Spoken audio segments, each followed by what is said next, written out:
நேரமெல்லாம் நல்ல நேரம் இன்னுரைத்தாயே, நேர்மையாக வாழ வேண்டும் என்று சொன்னாயே.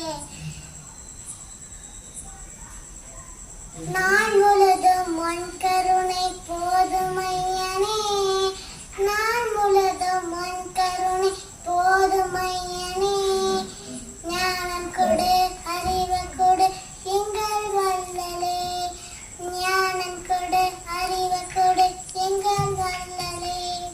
சத்குருவே சத்குருவே சரணமப்பா, சத்குருவே சத்குருவே சரணம் அப்பா, சத்குருவே சத்குருவே சரணமப்பா, சத்குருவே சத்குருவே சரணம் அப்பா. நன்றி.